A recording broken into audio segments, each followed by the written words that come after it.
the older I get, the more I like Squidward. But that's kind of a cliche. Like the older you get, the more you understand Squidward. That's a meme. But I like it just because he's just always, his world is just always crushing. Yeah, it actually makes sense now. Like, it's true because it's a meme, but it's also like actually true because it's like, before it's just like, oh, he's no fun, and no, he's got a backstory. Yeah. But he's the most relatable. Like, he feels like he could exist. Yeah. Like, just a guy trying to make it in a clarinet career. Yeah. It's actually a fast food job. If we were in that show. Can't make it. Yeah. You know, SpongeBob's his neighbor. He's so obnoxiously in his face all the time, and he always gets a parade. Always having raves at the with end. jellyfish. Yeah. Squidward's just by himself, taking a bubble bath. Lauren, you told me one thing that it changed my view of SpongeBob forever. Uh-oh.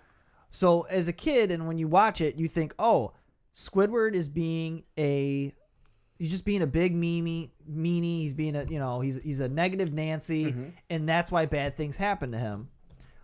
And then SpongeBob is always happy and positive, so things are great. But what Lauren explained to me was SpongeBob is just trolling Squidward the whole time, rubbing it in his face, and making Squidward have a horrible time. Yeah. Yeah. And you could put it in your own words you want. Like, every time you watch it now, we're like... He's like that guy. He's that guy where, like, things are going great, and he's like, wow, Squidward, your thing looks great, too. And Squidward's stuff is just horrible. It's like, he's being a sarcastic jerk. He's just being condescending. Yeah. And the whole point is to figure out if he's actually aware of it. Of how condescending he's being. Because as a kid, you think he's being genuine. Yeah. Or you just think, oh, he's just being silly and dumb. Right. But when you watch it again, if you think of it in terms of he's just trolling them, the whole time you think he's just playing mind games with Squidward this whole time. And Squidward's just trying to, like... And Squidward reacts because, like, he's the most relatable one. He's like, leave me alone.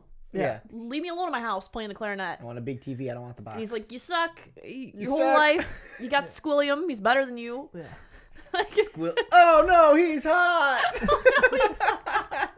That's so great. Squilliam fancy Squidward, stuff. and if you think about it too, like when you watch the shows, Squidward is always just trying to be left alone. He just wants to do his own thing. And then SpongeBob and Patrick are like, hey, let's mess with Squidward. So they get him into stuff, and then if Squidward gets a little interested and tries, he fails, and then they just rub it in his face like, wow, Squidward. Yeah. You did they rub it in his face in the beginning. They're like with the secret club. Oh, yeah. And they're like, hey, you can't come in this secret club. He's like, well, what the heck? Like, why not? Well, you can't. So they kind of make him want to. Then he goes crazy.